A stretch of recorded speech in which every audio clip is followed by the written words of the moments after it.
We will call to order the Interim Joint Committee on Appropriations and Revenue, our second meeting, Tuesday, July the 15th, 1 p.m. Eastern Time in Annex Room 149, and please call the roll. Senator Boswell. Here. Senator Funky Fromeyer. Present. Senator Givens. Senator Maiden. Senator Mays Bledsoe. Senator Neal. Senator Nunn. Here. Senator Rawlings. Present. Senator Richardson. Here. Senator Webb. Representative Banta. Present. Representative Bojanowski. Here. Representative Bowling. Representative Bray. Representative Bridges. Representative Brown. Representative Dietz. Representative Fleming. Representative Freeland. Representative Fugit. Representative Gentry. Here. Representative Hart. Here. Representative Lockett. Here. Representative McPherson. Here. Representative Riley. Representative Stevenson. Representative Thomas. Present. Representative Truitt. Representative Upchurch. Representative Williams. Here. Co-Chair McDaniel. Chair Petrie. Here. We are duly constituted for the moment, and we'll entertain a motion to approve the minutes from the June 4. We have a motion and a second. All in favor?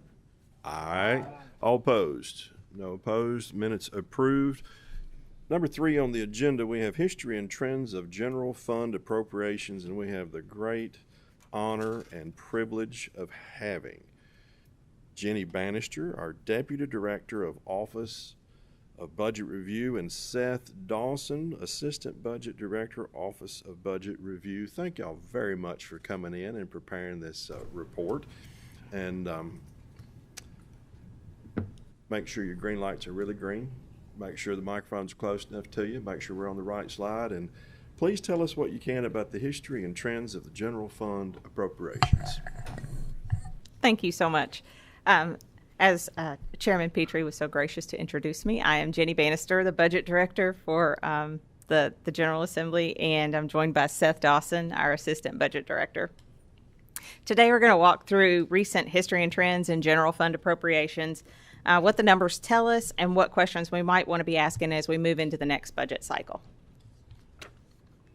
So this first slide is the big picture, and this gives you a history of the general fund appropriations over the last 9 years.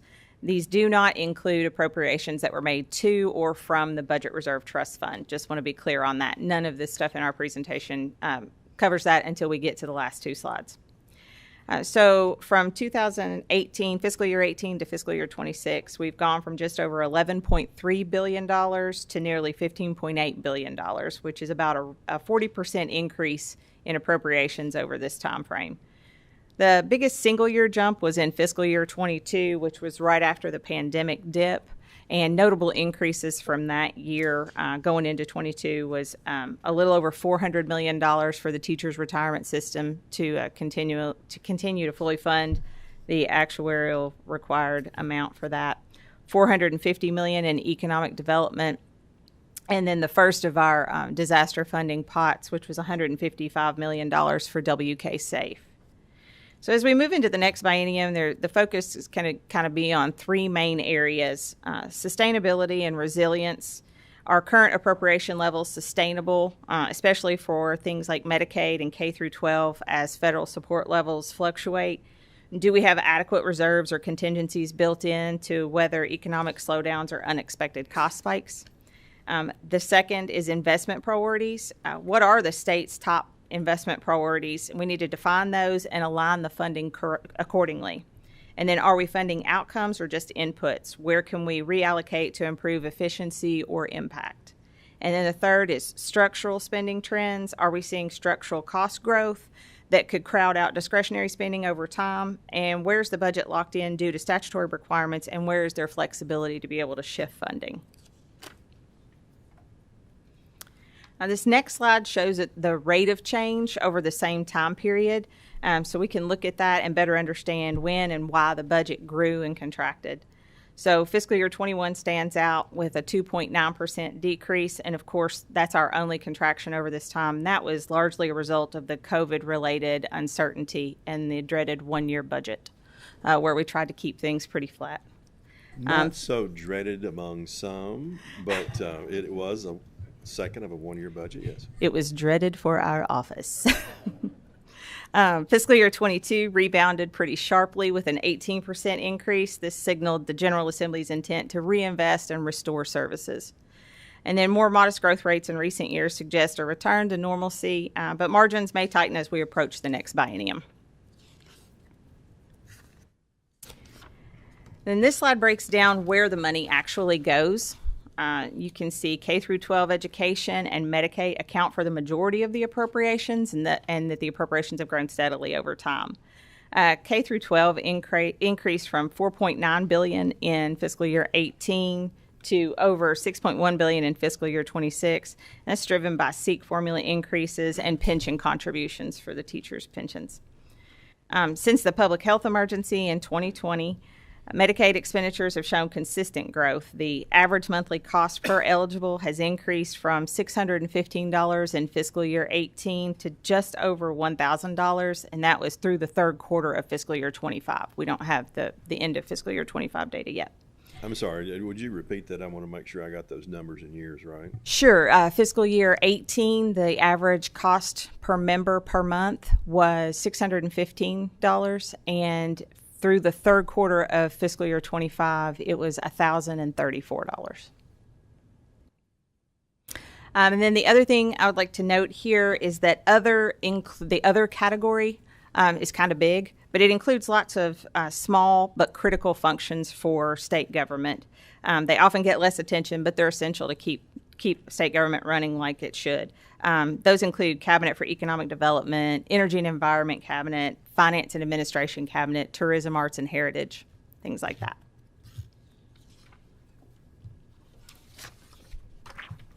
Okay, we're going to shift to the Budget Reserve Trust Fund.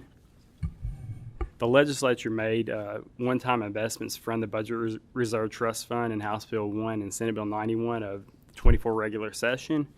And some of the key areas of investment included transportation projects, which made up nearly 25% of the funding. That included I-69 and the Mountain Parkway expansion and several select road projects. Economic development projects made up about 14% of the funding. State and local water and sewer projects made up about 12% of the funding. There was $230 million appropriated to reduce the unfunded liability for the state retirement systems. And if you'll look and see the other categories, almost $500 million.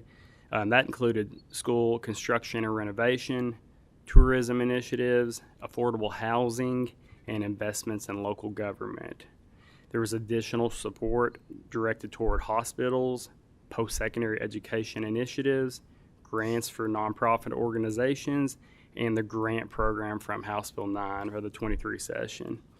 So it's important to note that even with these investments, the Budget Reserve Trust Fund is projected to maintain a strong balance throughout the biennium.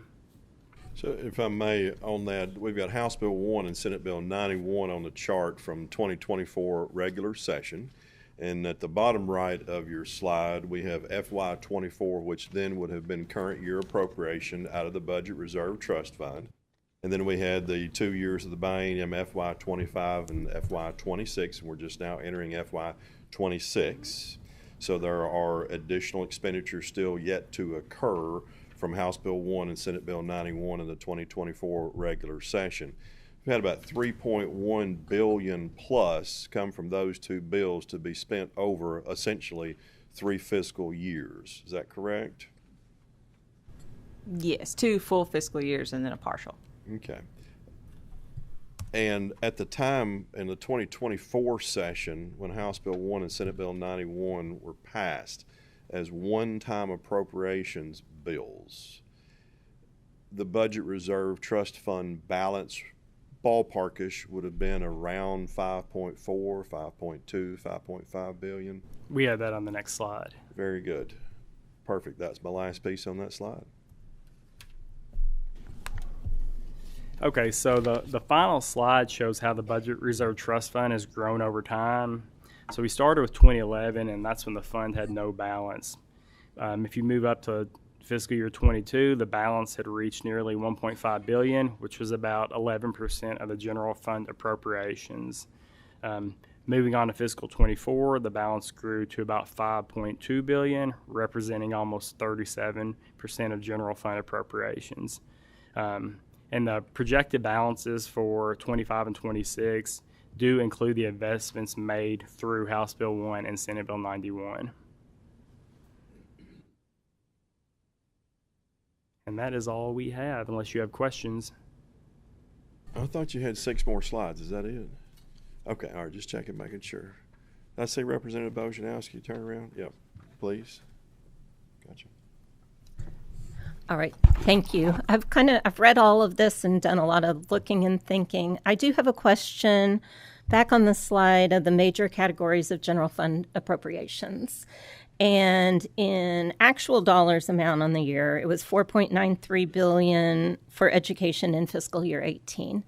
Could you speak on that in regards to inflation adjusted? So a quick calculator on inflation was $4.93 billion would cost $6.33 billion in today's dollars. So while we are nominally looking like we are spending more on education, are we actually having to do more with that money? Is it worth less because of inflation? So 6.12 is how much we spent on education fiscal year 26, of which I'm very grateful. But our fiscal year 18 in today's dollars would be $6.33 billion. Can you just speak on inflation? Well, no, actually, I can't speak on inflation. I will leave that to John Runker, who is going to give you a very wonderful presentation on economics. But I can tell you that the SEEK per pupil guarantee in fiscal year 18 was $3,981 per student, and in fiscal year 26, it's increased to $4,586 per student. So, of course, the biggest component of K through 12 is that SEEK formula, and it is a factor of both the number of students that we have and the amount that we're paying per pupil. So the number of students has decreased. But the other large component in that is the teachers' retirement system. Yes. And the amount that we are, or the General Assembly, sorry, not we, the General Assembly is putting to fully fund all of their required contributions. And that has grown significantly since that time. Thank you. Senator Boswell. Thank you, Mr. Chairman. I'd like to return to the section where we're talking about the expansion of the cost of individual Medicaid from 2018 to 2025, which has gone from, as you said, $615 per person to $1,034. Years ago, I was part of a county commission group that was tasked with trying to control our own county health insurance plan because it had gotten completely out of hand. Part of the problem was no cost share. There was no deductible. And so as we look at this in the future, I think we're going to have to take a serious look at participation or some type of a cost share program to help rein this in. Thank you.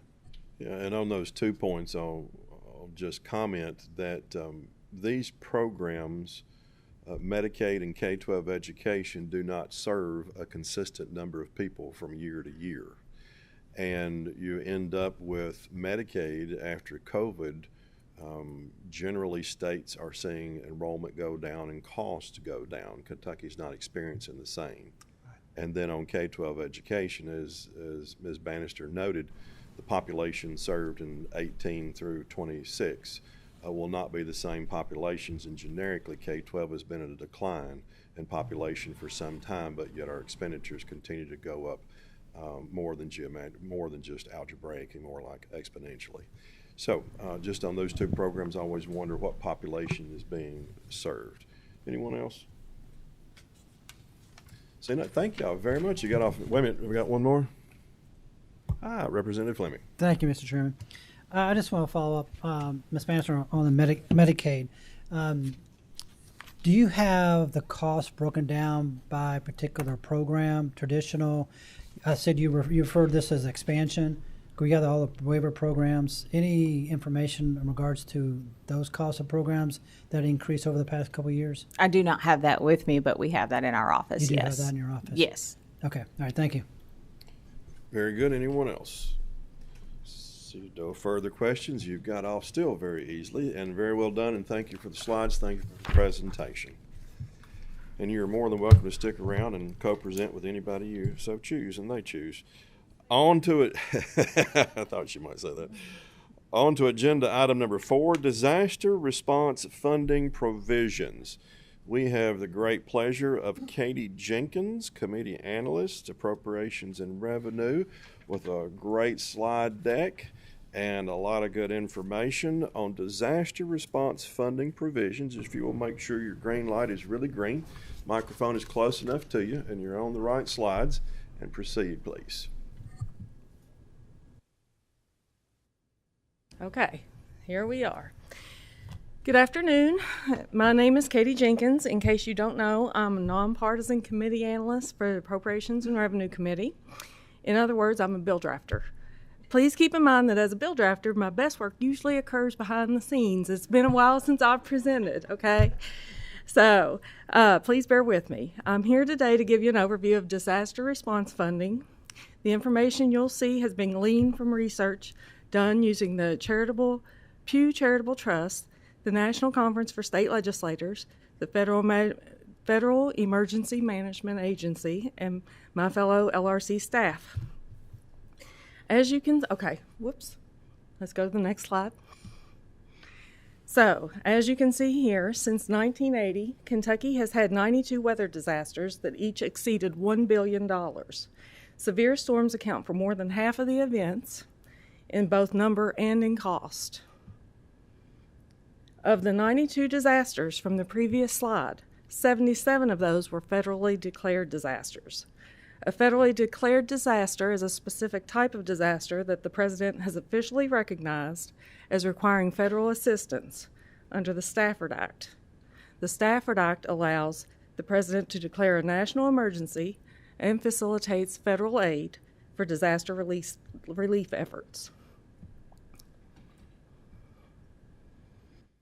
To give you an idea of how much a weather disaster can impact the state budget, you can see that more than $212 million were originally appropriated for the Eastern Kentucky flooding in 2023. To give credit where credit is due, Jenny Bannister provided me with the spreadsheets because you all know the budget people love those spreadsheets. Anyway, let's see. The next slide is $200 million was originally appropriated back in 2023 when tornadoes ripped through western Kentucky. So this just shows that. And then regarding the SAFE 4860 fund, this relates to the weather disaster that occurred in February while the General Assembly was still in session of this past year. Why is this fund called the SAFE 4860 fund? You may wonder. SAFE is short for the State Aid Funding for Emergencies, and the 4860 refers to the FEMA declaration number, which was FEMA 4860-DR. This chart shows the money that was available to use for the disaster. The first two lines reflect the governor's transfer authority for the EK SAFE funds, and then the Kentucky Risk Assistance Program funds. The next line shows the governor's NGE authority of up to $100 million because it was available for use, although it was not technically appropriated to the fund because the NGE can be used for any disaster. Okay? Now that you have some idea of how much these disasters can impact the budget, we'll discuss disaster management. To get ahead of disasters, mitigation and preparedness can help. One example of mitigation in the state of Kentucky occurred in the 2024 session. The General Assembly passed House Bill 256. The bill created a grant fund for property owners, contractors, and nonprofits, and it requires insurers to offer premium discounts that are actuarially justified for buildings that are compliant with fortified standards. Fortified construction method is a voluntary construction standard that your roofing contractor or builder can use to protect your home against severe weather.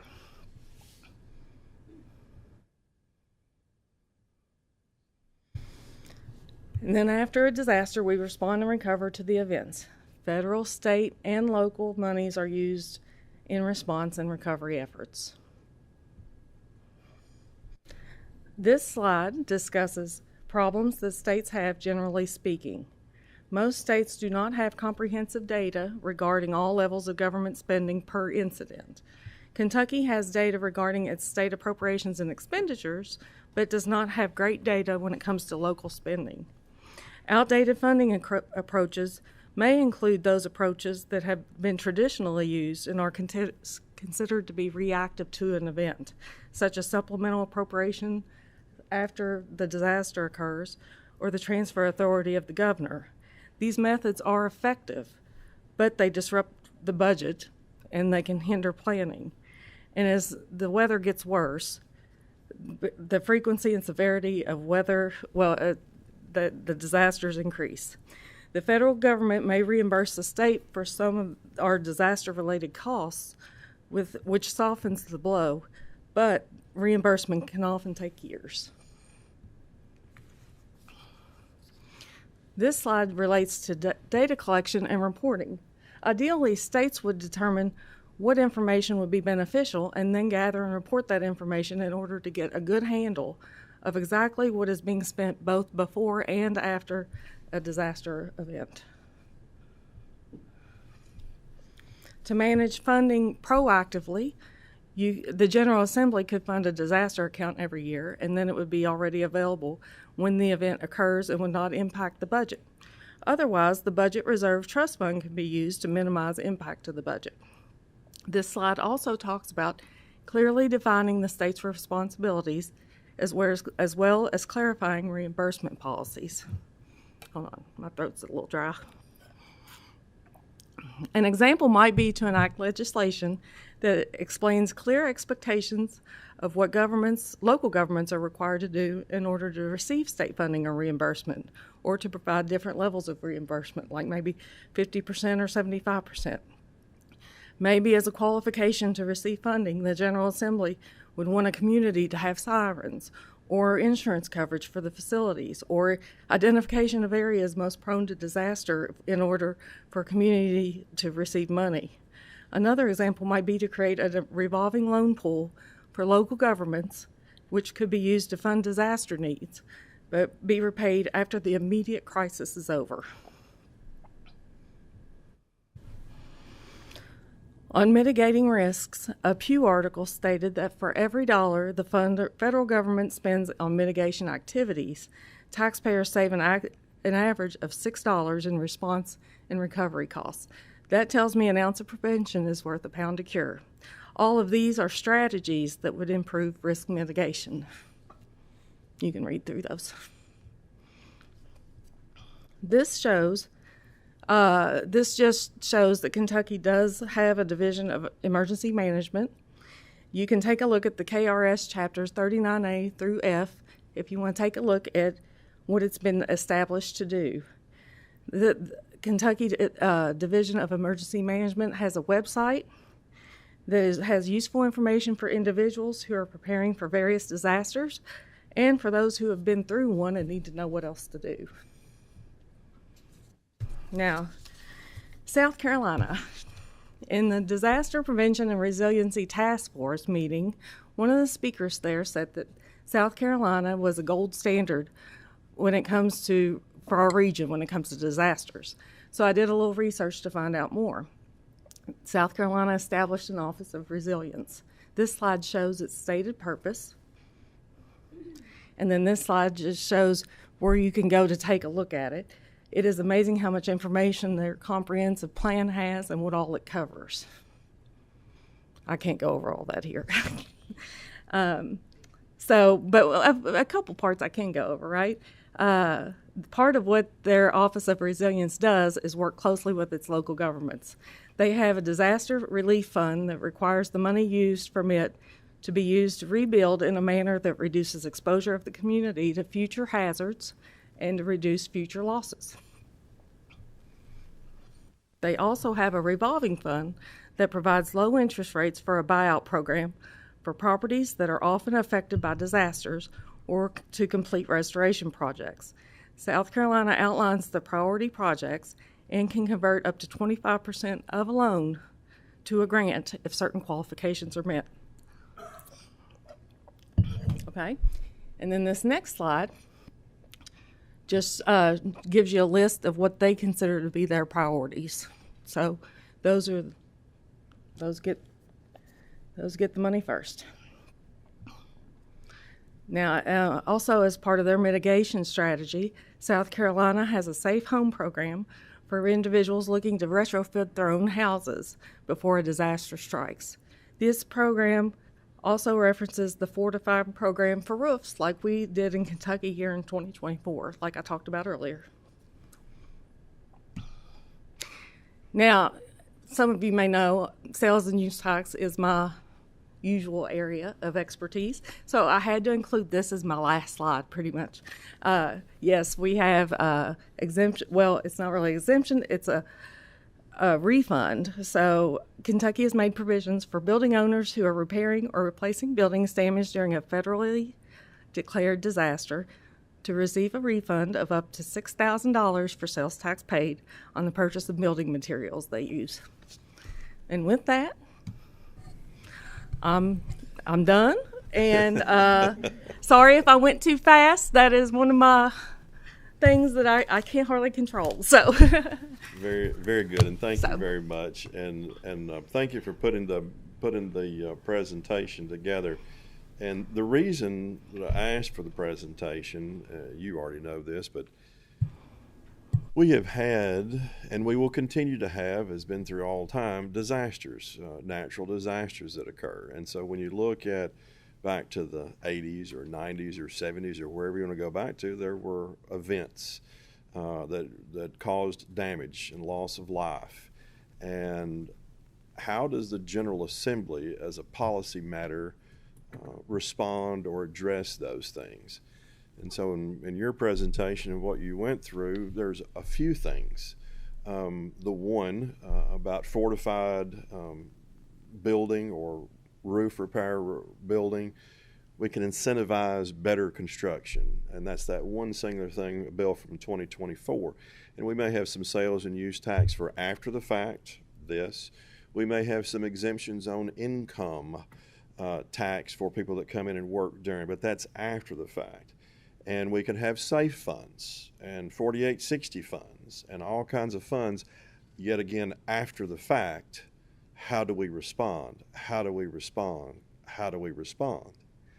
And I'm not saying that the response has been inadequate, but if you have an event of some quality and character that's going to recur and will into the future, it's a good time to ask, is there a way to anticipatorily prepare and respond for these events that come up? And would it be something like, I do not want to create a new agency, but something in the functional capacity of the Office of Resilience from South Carolina as an example, or a revolving loan pool that helps assist rather than create safe funds, and could even be incentivized for those that are not building in floodplains, and those that do have sufficient insurance, and those that do have money set aside in their own budgets to assist themselves as well, if they're engaged in those better business practices as local government entities, and maybe even private, then some of that loan can turn into a grant at that point. Not suggesting, don't read more into that than anybody should, but these are things to start thinking about, and that's what's in your presentation. I appreciate it so very much. Senator Funky Fromar. Katie, thank you so much for this presentation. The points that you make in even the research on South Carolina, thank you for doing that. When you mentioned that maybe we're really having trouble getting reimbursement done more quickly, do you have some thoughts around that? Because certainly I see that at the moment in Pendleton County. We're really suffering, but I think we are in many of our 120 counties. And is there something in the South Carolina approach that really stood out to you on improving the reimbursement speed? I can't. I can't speak to the reimbursement speed. I don't know, but all I know, their office, if you go out and look, is amazing what all they've got. That's all. I mean, there's all kinds of things included in this. They do the funding, and then they work with the locals. They work with all their state agencies. They have a lot of information. So. And in some senses, if I've understood you previously about this, it becomes a clearinghouse, not only a compliance and an assisting service, but an information clearinghouse, so that locals that participate, as well as state agencies and legislators and everybody that participates, has a place they can go to and get the 411 on what's happening and what they need to be doing. Is that an accurate? Okay. All right. Ms. Bannister? That's exactly what I was going to say, is that a centralized agency would probably help, so that all of the requests for funding are going to the same place, and to make sure that we're coordinating all of the federal, local, and state resources together. Yes, and if I'm just a second, and on that one, I think there was in your slide a little bullet point about collection of data. And you can think, oh, that's just dry stuff off to the side. But look, our data on disaster relief and how that's occurring, as both of you are already shaking your heads before I say anything, is difficult to come by at best, real data. And so that's a need that we have to make decisions. Senator Frommeyer, you had a follow-up? Yes. I also appreciate that you shared the KRS 139.519. I don't know that that's as well known, and perhaps those dollars can be relieved from a person that has tried to manage their cash flow, and perhaps can take some relief there. That was one piece. But going back to the slide on the Office of Resilience from South Carolina, serve low to moderate income households earning less than 125% of the median household income. I see that as a factor, but is that also achieving serving everyone's needs? Is that a meaningful tool, I guess, in their toolbox from what you could assimilate? I don't know. I mean, I didn't look into these any more really than to present them to you as ideas. Okay. So thank you, and I know we've got people to do that. We've got a couple more questions or comments, and I would say, if there's interest among members of the committee or otherwise, I'm pretty sure everyone would be happy to set up a time to get someone from South Carolina Resiliency Office or someone around that on a conference call or a Zoom or whatever, and go, need some more flesh on these bones. Exactly what is it y'all do, and how are you liking it in the real world? So if there's follow-up, please find others on the committee that are interested, and I think that would be good. And also, I can look into anything more. If any of you all want to contact me afterwards and have me look into anything, I can certainly do that. So This presentation has done exactly what I needed to wet the whistles. yes. Senator Webb. Thank you. I've been working on this issue about 2.5 years now. Sitting here with my co-chair, Representative Freeland. There's a task force on this. Y'all helped pass that this last session. We appreciate that. We are working with Pew along with other national and international entities to come with recommendations, and Office of Resilience is certainly one of them. There's models that we're looking at. I talked to Pew today. We're working with some other entities. And if you're really interested, follow the work of the task force, because we'll have components regarding insurance, agency cooperation, state, federal cooperation, identifying gaps, identifying data, and funding. And so we'll be making recommendations at the end of that. We meet once a month, and we've been working on it for a while. And just remember, this committee needs to remember every dollar, that 1-to-6 ratio. That's what the task force wants y'all to remember when it comes funding time. So thank you, Mr. Chairman. Thank you. And just to follow up on that, if you haven't already been interested or didn't think that you were, follow that task force. And they will be making recommendations. We'll be looking for, hopefully, there's a signal been sent that I'm interested in hearing those, as well as anybody else that may have. And I think when you look at this slide deck, there's no strong recommendation about this is what should be done. These are in broad strokes, which is complimentary to the committee, I believe. Thank you, Senator Webb. Senator Boswell. Thank you, Mr. Chairman. Senator Webb actually answered some of the questions I had, but I think that some of these disasters we've had most recently, people were woefully underinsured. And the other thing is, I don't like buyouts. The only one I'm familiar with in my area, there was a group of houses where people bought the property very inexpensively because they knew it was in a floodplain. Then they got flooded. Now the federal government comes in and buys them out. So I'm not fond of buyouts. Thank you, Mr. Chairman. Very good. Anyone else with question or comment?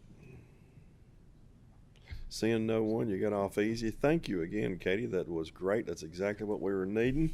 And I think that wet some whistles. We're good. Thank you.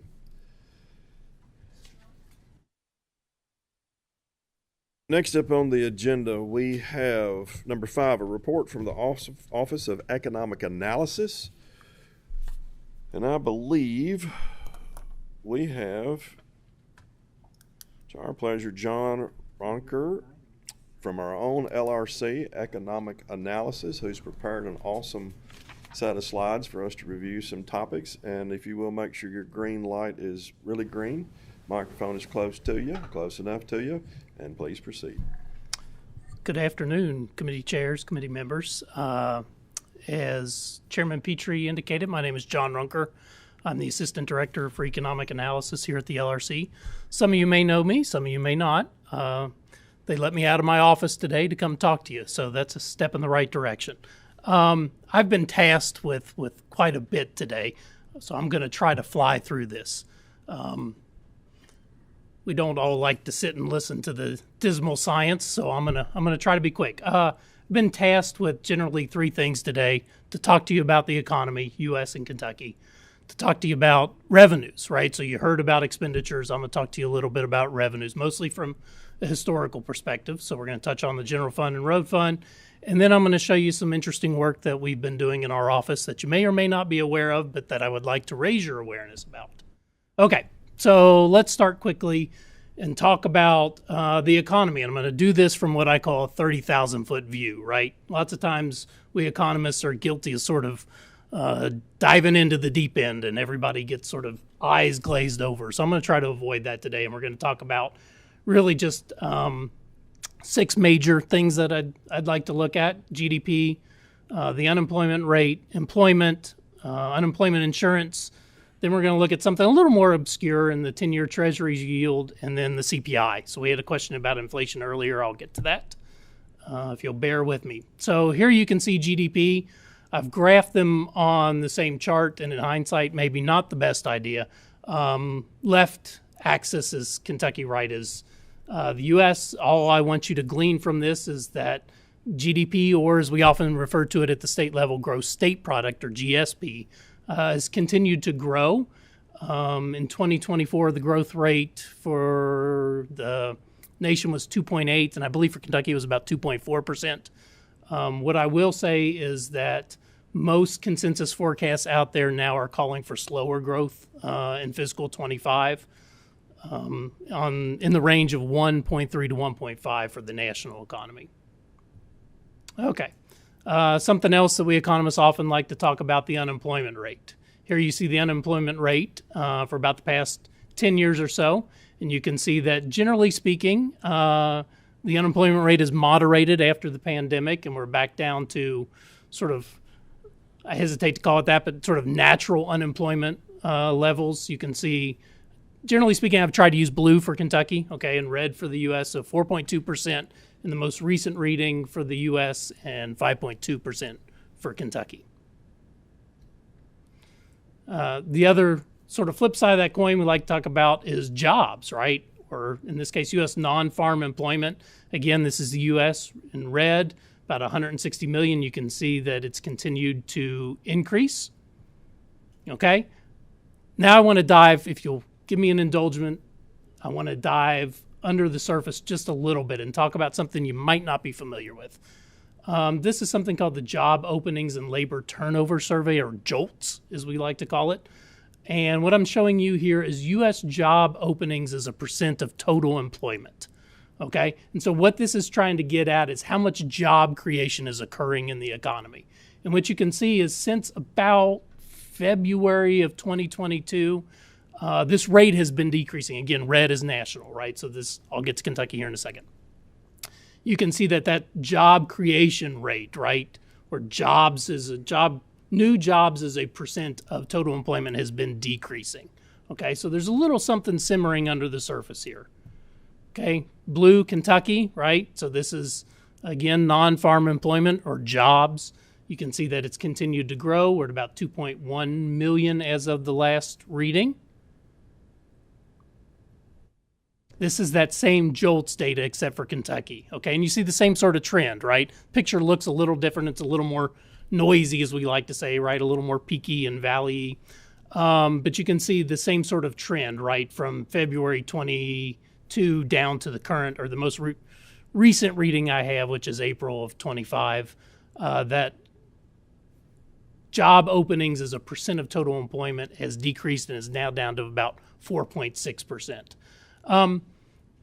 What I'm trying to show is that these sort of high-level readings, when you look, right, unemployment rate and total employment show a growing economy. And it is still a growing economy, right? But there's a little bit of churn underneath the surface, right? What I'm trying to point at is that sometimes when we look at this JOLT data and we see this trend, it can indicate a slowing, and I'm not necessarily implying that what's going on here, but this is the type of stuff that we look at, right, that helps us put a finger on the pulse of the economy.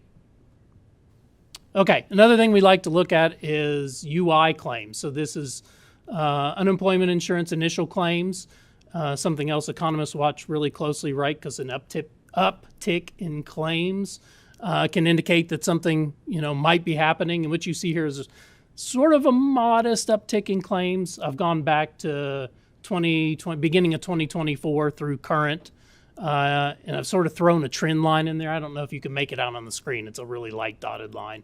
And it does indicate that there's a little bit of uptick, right, in the number of initial claims. The trend is upward. Okay. And I told you I was going to touch on something a little more obscure, and here it is. So please, again, indulge me. This is the U.S. Treasury 10-year yield on bonds, or the percent return on those bonds. And in simple terms, what this means is it's sort of indicative of the borrowing costs of the United States government, right? This is the rate that the government has to pay in order for investors to be interested in purchasing those bonds, right? So the higher the rate, the higher the borrowing costs for the U.S. And so what we've seen since post-pandemic, you can see that sort of dip back in 2021, right, has generally risen over time. And simply what that implies is that it's gotten more expensive for the government, U.S. government, to borrow money. Can be an indicator of a little bit of worry in the credit market about the U.S.'s credit worthiness, and it's just something we like to keep an eye on. Okay, inflation. We heard a little bit about that earlier during Jenny's presentation. I do want to make a slight addendum to this here in a second. The CPI came out this morning, and so what I have on here was May's reading. June's came out at about 10 this morning, and I haven't had a whole lot of time to digest it. What I can tell you, it was up 2.7%, I believe. I haven't had time to dig into it yet to see where the inflation was. Right, if you think about the CPI, it's a basket of, I can't remember how many goods. And we get a lot of detailed information. So we'll dig into that, and it's something I'll touch on at the very end of my presentation too, when I show you something our office has been working on so that you can see that detail too, and hopefully see it and understand it in a digestible format. We'll get to that here in a minute. So 2.7% was the top line number for June. And again, this is sort of, above what the Fed likes to see, right? The Fed's dual mandate, right? They watch employment, they watch inflation, right? And so the goal is to have inflation down around 2%. Prices tend to be, I'm going to use an economist word here, so bear with me. Prices tend to be sticky downward. And what we mean by that is they're quick to rise, but sometimes they're slower to fall. They're sticky in a downward direction. And you can see that here, right? They sort of have remained above that Fed target of 2%. Okay, enough about the economy. Let's move on to revenues. And I'm going to move very, very quickly through this. We're going to start with the general fund. This is a history back to 2010. You can see here I've tried to not make this too busy, so that top line is total general fund, and then I've broken it sort of into three categories: the two big taxes, individual income and sales and use. Those two collectively make up over 70% of total general fund dollars, and then everything else I've sort of lumped into this all other. Of course, there's more detail, and again, I'm going to show you at the end of the presentation where you can go and get that in a really digestible format. The only thing I'd like to point out on this one is that for the first time that sales tax collections surpassed individual income tax collections in fiscal 25. Growth rates, you can see those two big bars, 21 and 22, coming out of the pandemic, right? All states, or most states, I shouldn't say all, most states saw this, right? A huge jump in collections. It's moderated since then. We just closed out fiscal 25. Growth rate was 0.8%, which was more than forecasted. Forecasted was flat, basically 0% growth. I believe that amounted to about $130 million in revenue above the forecast. We get asked this question a lot, so I like to show this slide. Is for those of you familiar with the process, the consensus forecasting group comes in the odd years before even year sessions and does forecasting for revenues. And here you can, this is sort of a chart of how good of a job do they do. And I like to tell people to sort of throw out 21 and 22 because nobody could have forecasted during that time period. If you keep those two in, they're usually within less than 2% error, right? On an absolute basis. If you throw those 2 years out, it's less than 1%, which in the forecasting world is as close as you can get to being right. Okay, skip to the road fund real quick. Same chart here. Like I showed in the general fund, top line, blue line is total road fund. The two categories I've divided up into are the two largest, which is motor fuels and motor vehicle usage. They make up roughly 80% or more of the road fund. Road fund was down slightly, but it was forecasted to be down slightly in 2025. It actually ended up being down a little less than was forecasted. I think to the tune of, I haven't been turning my pages here, my notes. I want to say 35 million-ish.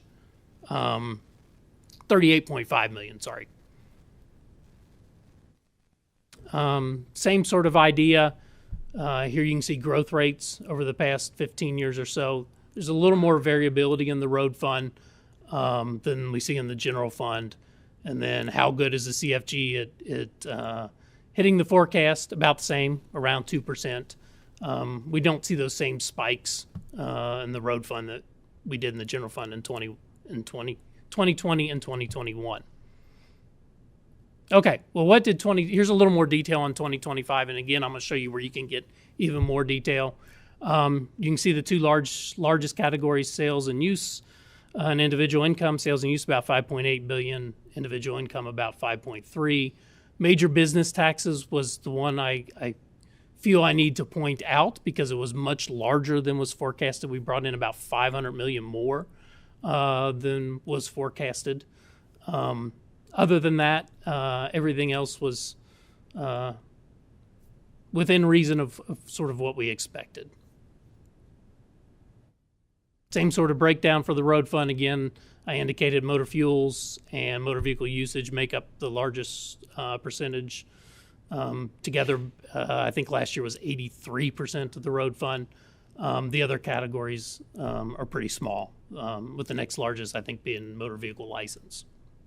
And again, we brought in slightly more than was forecast, about 38.5 million.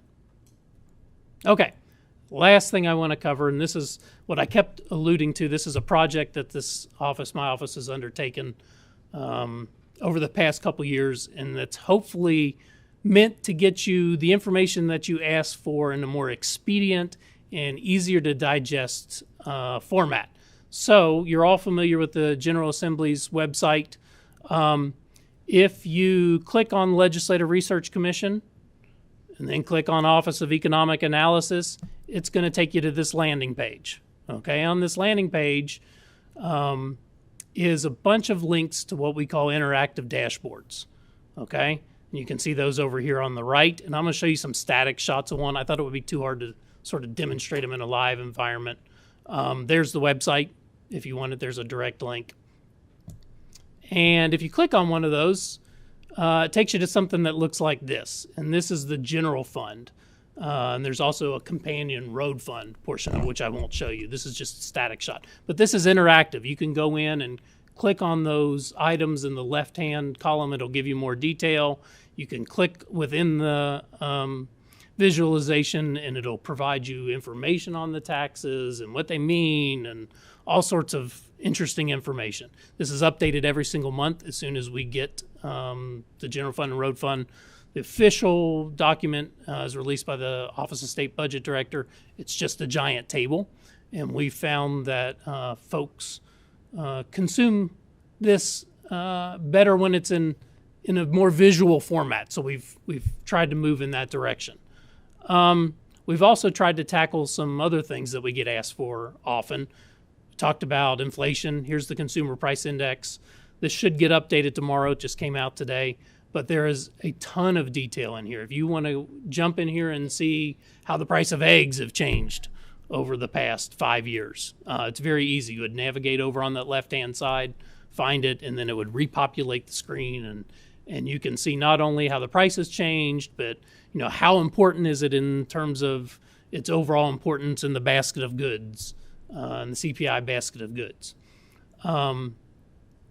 Okay. There's several more visualizations out there. I don't want to spend too much time talking about it. I want you to go out and, if you have some spare time, explore them and then maybe get back to us and let us know if there's something else that you'd like to see different or additionally.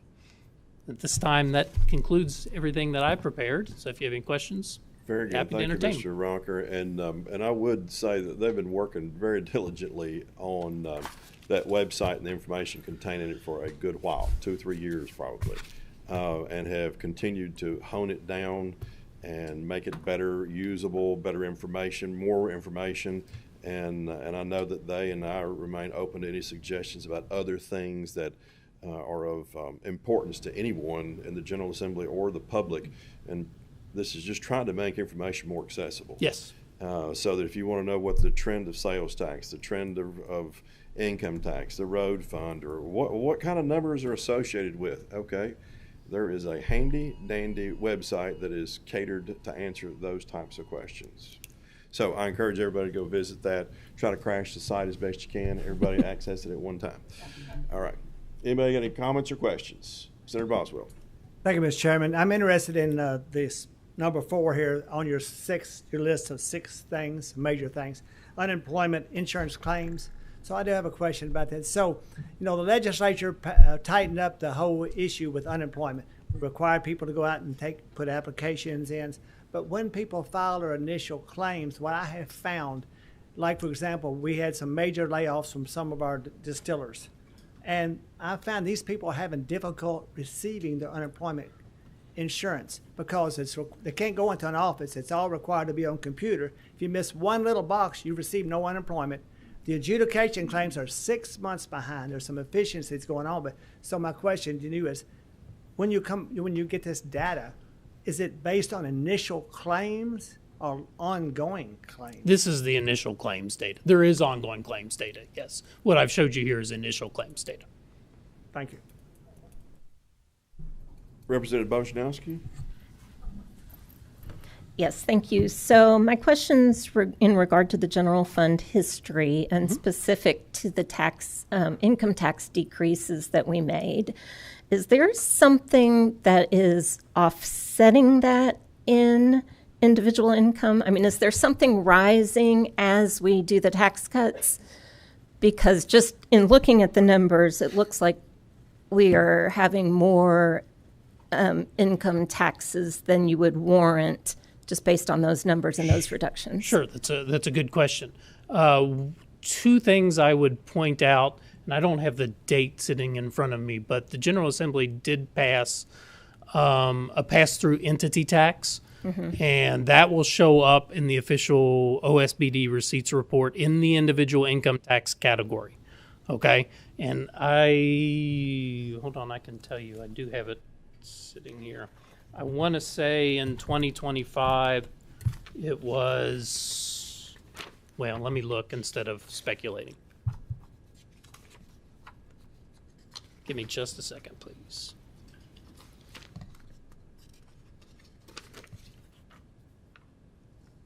Approximately $510 million. So prior to, again, I would have to go back and look at the date. I want to say 24 was the first year for that. So prior to that, it wouldn't exist in that series. The other thing that's going on, and again, I don't want to dive too deep into this, but you have, hopefully, right, in a growing economy, you have underlying natural employment and wage growth, right? And both of those things typically will result in more collections. I'm looking to see. So I'm going to put a fine point on that one. When you take an individual income tax rate reduction in around 18, that would have cost $900 million to revenues. That same rate reduction, percentage reduction in 2025 would cost $1.4 billion. So even though we have individual income tax rates declining and continuing to decline, we see a marked growth starting to take place in 17 that put us on a second level in the United States that has continued. And we have that growth which is spurring wage and is spurring more workers in the economy, which is in part offsetting the reduction of the rates, in addition to a few other things. If I may just ask one brief question more? Follow up? Yes. Well, not really a follow-up. It's a separate question. So the unemployment claims, how much of an impact on unemployment claims are the federal people who live in Kentucky and had federal job losses? It's not something that I've looked at. Thank you. Mm-hmm. Representative McPherson? Yes. So we've got 15.7 billion because of the president and the governor putting a time frame of November to pay your taxes. How much of that money is still left out there hanging in income tax, and is that going to be put back in? Because is that payable? Is that booked to payable for this year? Right. So you're referring to the deferment of individual income tax related to disaster relief. That's a very good question, and I think one that's probably very difficult to answer because you would require pretty detailed data to figure that out. What I will say, without getting too far out on a limb, I hope, is that they were not, it wasn't within their purview to eliminate interest in penalties. Correct. And that interest rate, I don't have it in front of me, but it's pretty substantial. And so, putting on my economist hat for a second, I would say that, as a taxpayer, that would discourage some of that late payment, right? If that rate and penalties is high enough, sort of to discourage that behavior. But again, we don't have sort of contemporaneous data to be able to answer that very clearly. So just to follow up, so we don't know a percentage that we've prospect to come in. Is it? But there will be money still coming in until November that would be to the extent that that there are folks who did defer. I would caveat that by saying, again, in the data we see it. I don't have disaggregated data, right? So when I pull the data from the state accounting system, I just see that withholding data in one giant bucket. And so I can't tell you whether it's from here or there or this. All I know is attributed to that month, that time period. One more question, if I may. So investment income, do we know the final number on that? I don't think it was reported. We do, yes.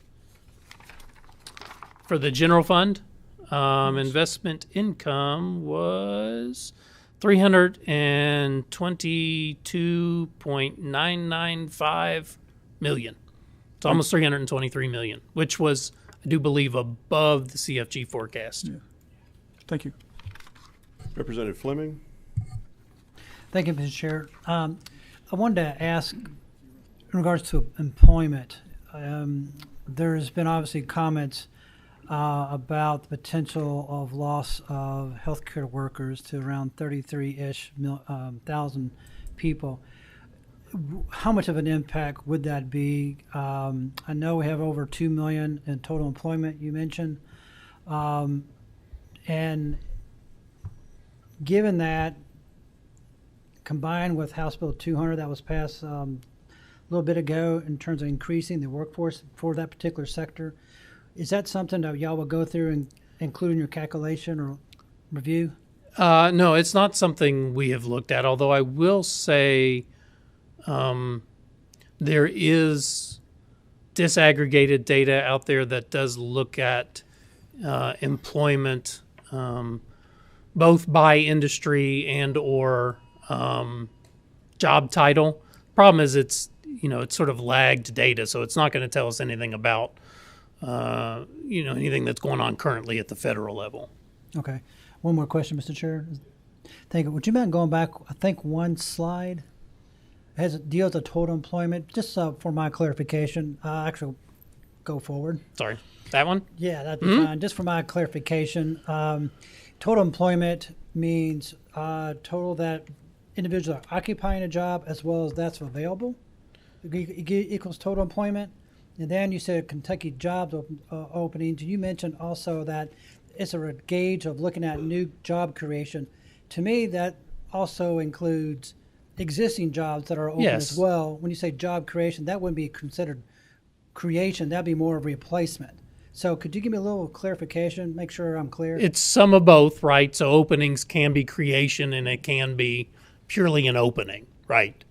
Total employment, I'll have to go check the BLS definition, but I speculate that it's, without having it right here in front of me, that it's probably, so let me back up. I'm going to get a little econ nerdy for just a second. Bring it on. There's two measures of employment, right? One is a measure of jobs, and one is a measure of persons employed, right?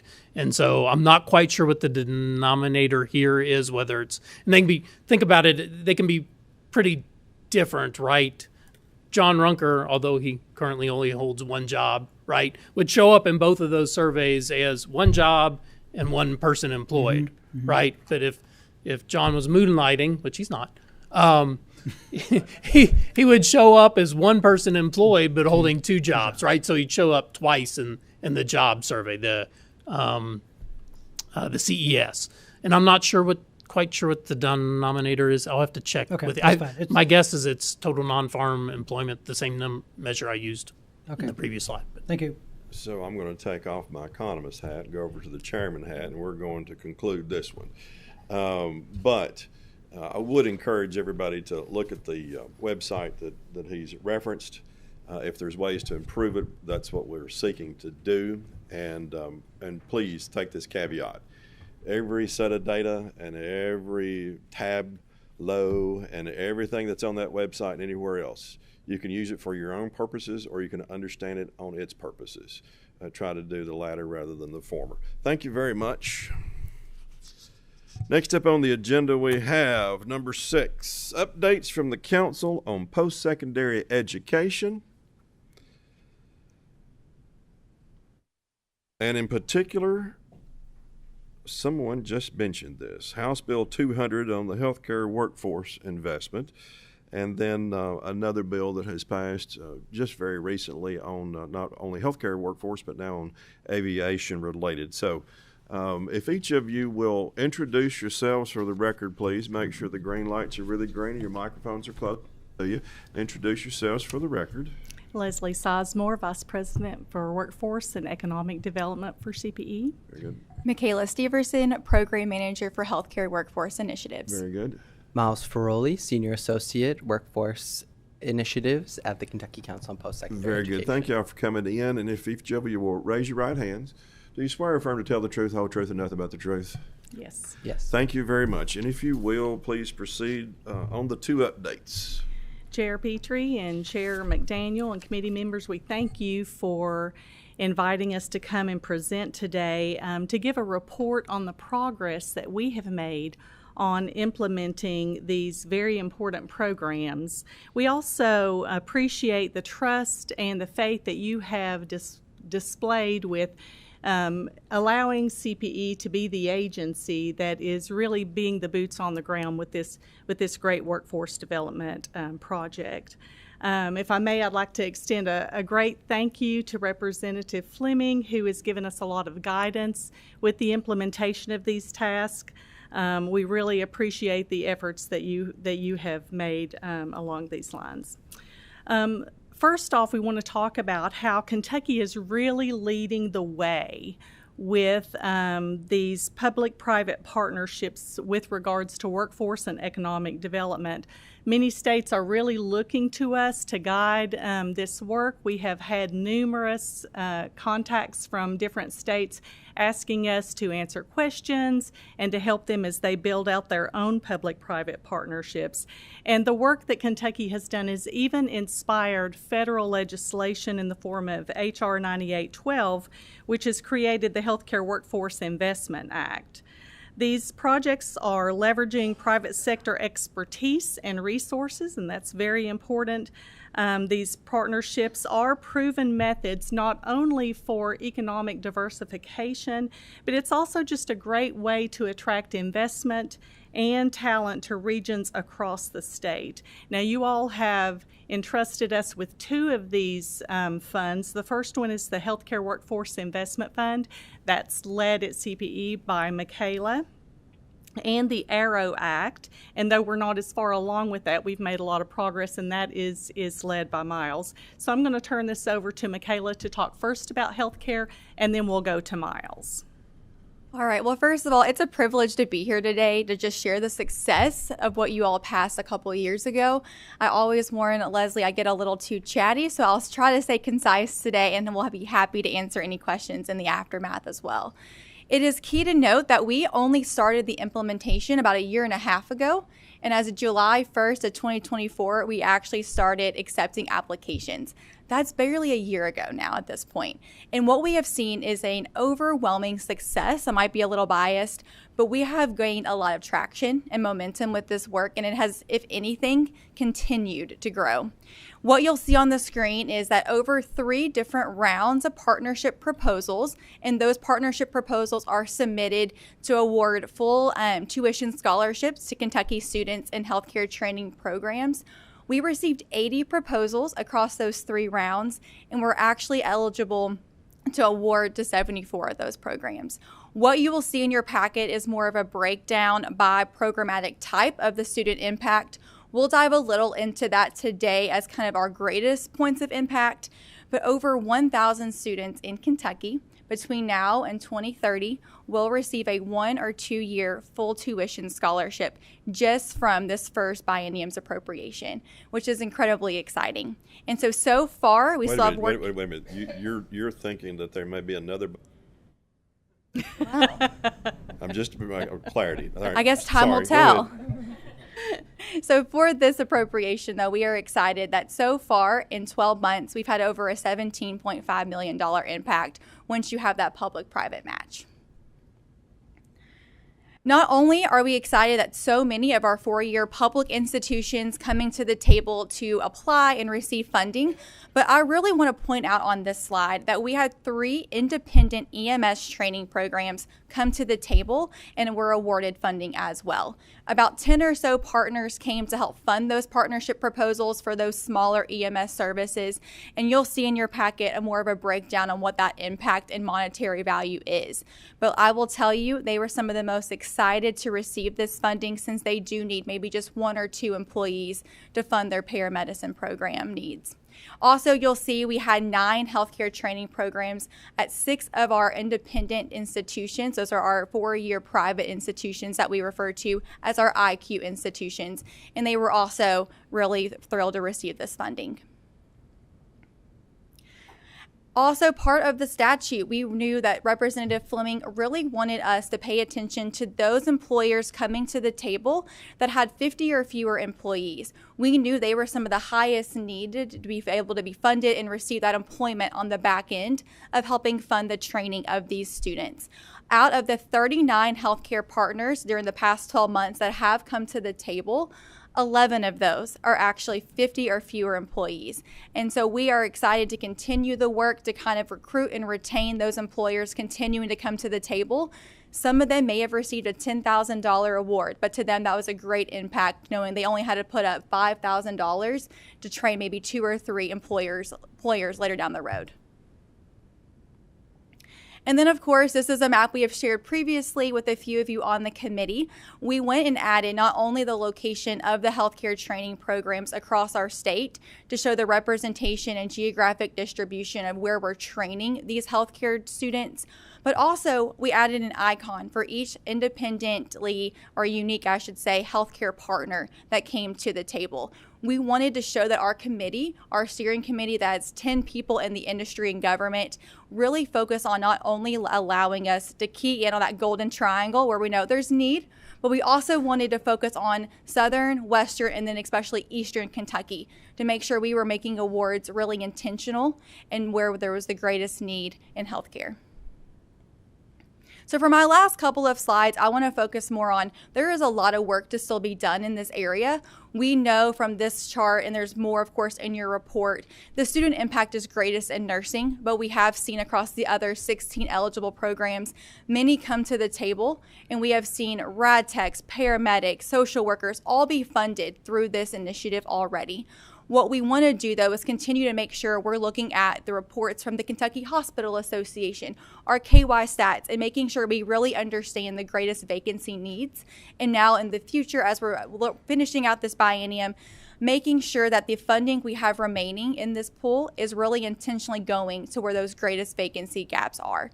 And so on the next slide, I will share from the KHA data. Already you will see many of our awards have targeted those high vacancy areas and will continue to do so. So our hope is that as these students are going into these programs starting this first academic year, so a lot of those will enter in August, this time next year, those short-term training programs will see those students graduate, enter into employment, and that should impact, we believe, that vacancy rate in many of these areas. And then in 2 and 4 years, we'll see those vacancy rates impacted for those longer-term training programs that were funded. So there's a lot of work to do. We've done a lot of work so far in just 12 months, so thank you for entrusting us with this. It has been an honor and a privilege, and now we expect some great work to be done through the ARROW Act as well. And before we move on to that real quick, we've got a $10 million appropriation in the 2024 cycle. And you have spent out or awarded so far $17.6 plus million. You have some of the appropriation left to continue the partnership with private entities, and hopefully we at least get to a $20 million total. Correct. With a $10 million appropriation, correct? That is correct. Perfect. Next. Again, thank you, everybody, for allowing us to speak in front of you today. And thank you, Michaela, for sharing the successes of HB 200 and really paving the way for what I anticipate SB 127, or as we call the ARROW Act, to really take off. And don't mind me, I'll be using a lot of aviation puns, so bear with me here. HB 200 is a really wonderful model for addressing the healthcare workforce crisis. And so transposing that to the aviation, aerospace, and defense sector just makes a lot of sense. As I'm sure a lot of you know and understand, the aviation, aerospace, and defense sector is experiencing a crisis in their workforce pipeline. We need pilots, we need mechanics, we need air traffic controllers, and we need engineers, right, to ensure that we are continuing to be innovative with the work that's coming out of the aviation and aerospace sector. And so SB 127, the ARROW Act, is a really timely piece of legislation that can help fix this crisis before it becomes an acute crisis. There's some data that suggests by 2027 we're going to be seeing a 25% shortfall in mechanics nationally, and that will impact Kentucky intensely. And as you can see here, we already have approximately 4,000 job openings for aircraft mechanics and service technicians. And with air cargo being one of our number one economic sectors, we won't be able to grow and make sure that we are bringing in new and continuing to maintain the work that we're doing. And so this allows Kentucky to be proactive and position ourselves well as the economic opportunities for aerospace, aviation, and defense arise and meet the growing workforce development demand by providing scholarships and equipment grants through these public-private partnerships. As you can see on the slide here, like I mentioned, there's a high need for mechanics, for commercial pilots, for aerospace engineers. And I find it's important to point this out because not only are these openings missed opportunities for someone to enter a high-paying, stable career to be able to support themselves and their families, but it also can stifle Kentucky's capacity to meet and maintain the demands of the growing regional, national, and global market demands of the aviation, aerospace, and defense sector. And so SB 127 really ensures that Kentucky has a highly skilled, highly trained, well-developed workforce pipeline that can meet the economic demand that is not only here, but growing. As Leslie briefly noted before, we have already laid some of the groundwork and infrastructure for Senate Bill 127 success. Our implementation plan is in motion, and we have been meeting with aerospace, aviation, and defense industry partners and aerospace, aviation, and defense education programs across the state. Our industry partners are extremely excited and affirmed by this act, as it demonstrates the state's and the General Assembly's commitment to keeping and growing talent within Kentucky and also attracting new clientele. One of our industry partners, FEAM Aero, they're a MRO, a maintenance repair operations organization. They employ approximately 350 employees across their 2 hangars at CVG, and they shared with me that funding from this act would significantly support their ability to attract top talent, to make strategic partnerships, and to keep Kentucky residents in Kentucky with well-paying, high-quality jobs. Similarly, our education partners are thrilled by this legislation.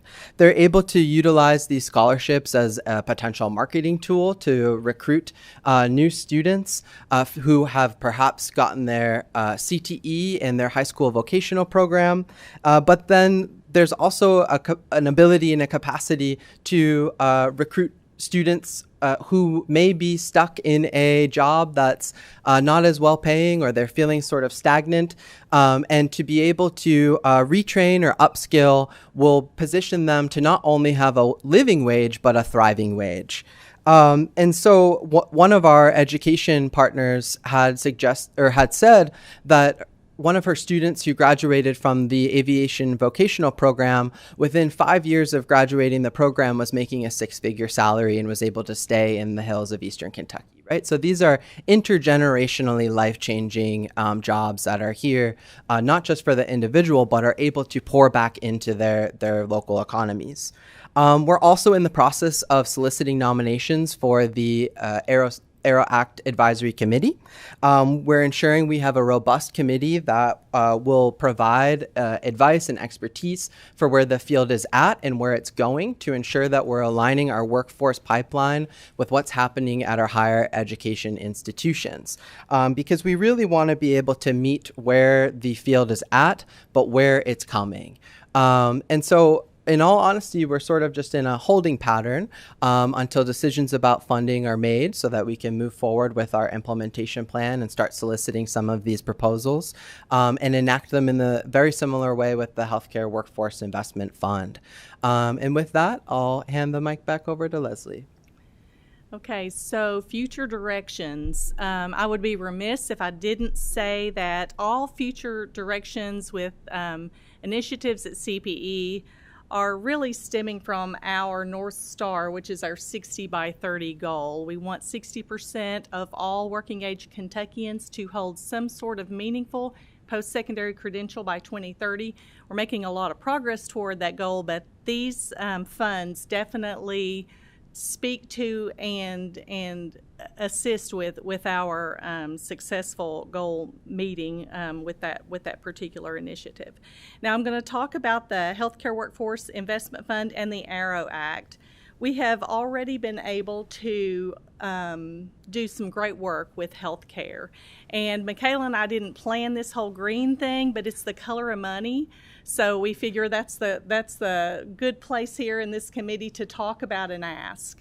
And so for healthcare, we would like to double that ask. We would like to go from that 24 appropriation of $10 million. We would like to respectfully suggest we were going to have questions. A $20 million appropriation for healthcare. With Arrow, of course, this will be the first time that fund is funded, and we would like to also respectfully suggest a $15 million appropriation for that fund for Kentucky. And you can see how we anticipate with the match that would play out with scholarships, equipments, and incentives. Very good. Thank you all very much. Good presentation. Good stuff. I can tell everybody is an advocate for.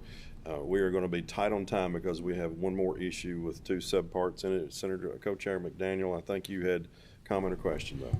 Thank you, Mr. Chairman. I'll keep it brief here. Dr. Ferroli, I wanted to address this specifically to you. You used an interesting word there, which was "and keep." Mm-hmm. The employers I saw up there, I believe, are all multinational employers. Mm-hmm. And while our educational institutions, I'm sure, are more than grateful for us helping to fund their programs and the kids coming to those programs, how do we ensure that when we put Kentucky dollars into this, that we keep the people here and we aren't just training them to be exported elsewhere? That is an excellent question, Senator McDaniel. That's why I asked it. Yeah. The way that we keep, and to clarify, you mean the students that come through the program who then get their certificate and then we're hoping that they stay and then work for a FEME or work for a UPS and not go somewhere else? I don't work on hope. Okay. So I want to know what teeth you're putting into it to ensure they stay, at least for a period. Yes. So part of the bill is that there is a work requirement that if they receive the scholarship, they have to work for 1 year per year they receive the scholarship. They're provided conditional employment. Employers are able to provide any other boundaries or restrictions on those partnership proposals. And so that is a way that we are ensuring that the talent stays and we keep it in the state. And if they don't? And if they don't, that is a question that we got to reflect on. They pay back that money. There would be a recovery effort. Yes, so if they do not complete their 1 year or 2 year, depending on how many years they receive the scholarship, they need to pay back that monies, yes. At a 8% return of interest, yeah. Very good. Thank you. Very good. Thank you. Look, we are tight. I'm trying to stick to the half-hour mark, but Senator Funky Fromeyer. Yes, thank you, Chair. Senate Bill 127 also asked about the Council for Post-Secondary Education to guide us on air traffic controllers and that direction. And I didn't see any of that today. Yes. So Senate Bill 127 is specifically about the Arrow Act, and it connects to Senate Bill 87, which is for air traffic control. And so we are working very closely because these do go hand in hand and can it greatly increase, right, not only students being attracted to the state, but also the workforce development and pipeline. And we currently have a feasibility study going, and they're looking at all of the appropriate colleges and universities to make sure that we're that we're moving in the right directions.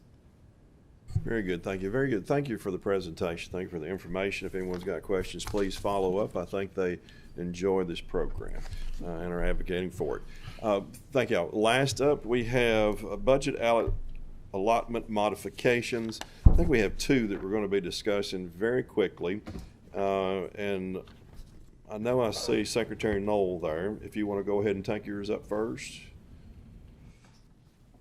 And this is not something this committee talks a great lot about, so we're trying to learn We're watching the budget allotment modifications where we may appropriate money to a budget unit, but within that unit there are allotments that we don't deal with a great lot. And those allotments to be modified have to be requested through the OSBD and has to seek approval, gain approval, and then the modifications, the allotment modification can occur. We're trying to better understand those, and I think we may have had one that popped up with economic development. Around the end of June, we had a $500,000 general fund shifted from business development to the science and technology program for the Kentucky Enterprise Fund. I think there may have been a clerical error regarding titling, and I think that's been corrected.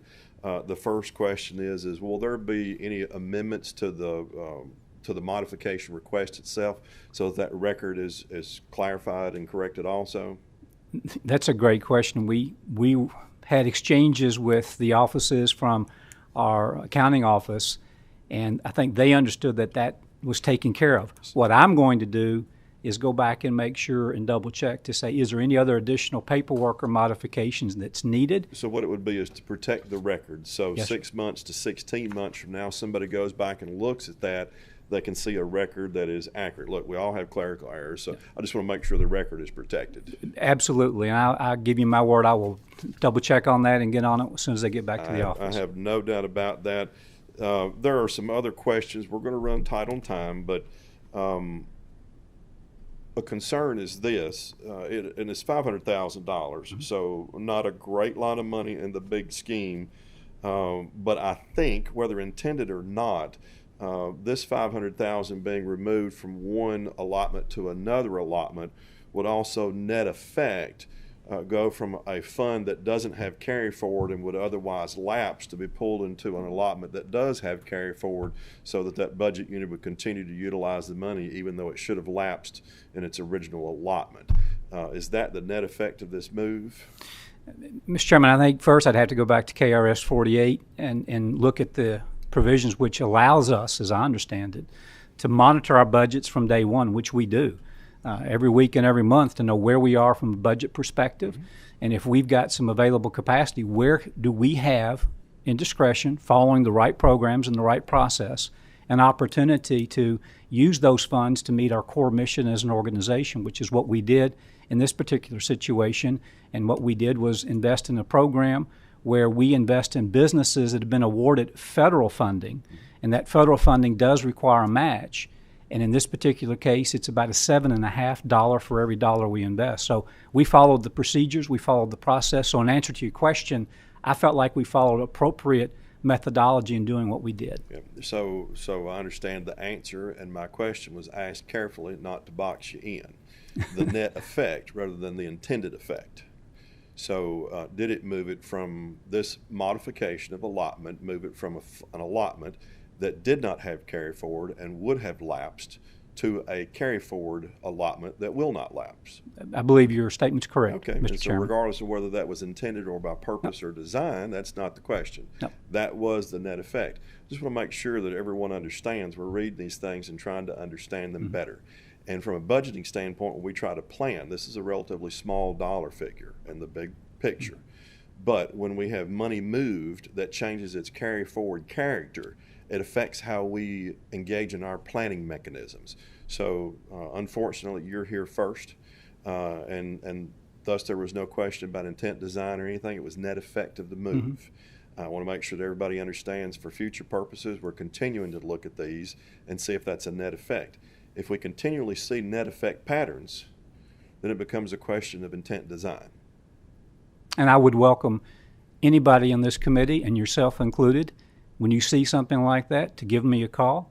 I think I'm transparent enough, and I work with everyone here enough to know that we make every decision based on the taxpayers and based upon what we believe to be meeting our core mission. And I appreciate your comments, Mr. Chairman. Yeah, and I take it that way, and I hope no one takes it otherwise, but where it's a matter of process for us on this issue. And again, unfortunately, you're the first one up today. No, we welcome it because it's actually a good thing, and we welcome the question and the transparency, and I think it's the right thing to do in front of this committee. So thank you, Mr. Very Chairman. good, and thank you for engaging the conversations back and forth with LRC staff to clerical errors and other pieces of understanding around it, context around it. And I owe you a modification to make sure the records are properly changed and adjusted. So thank Very you, good. Mr. Thank you Chairman. very much. Yep, thank you.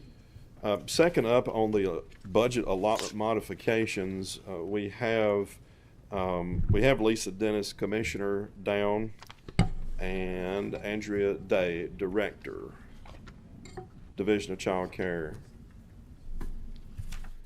This is somewhat similar, but not exactly. We've got, on about June the 6th, DCBS transferred about $9 million in general funds from the child care program to protection and permanency, and we've got ARPA funds involvements and everything else, but to cut to the chase, is this a net effect move of an allotment that did not have carry forward to a move from that one to an allotment that does have carry forward character?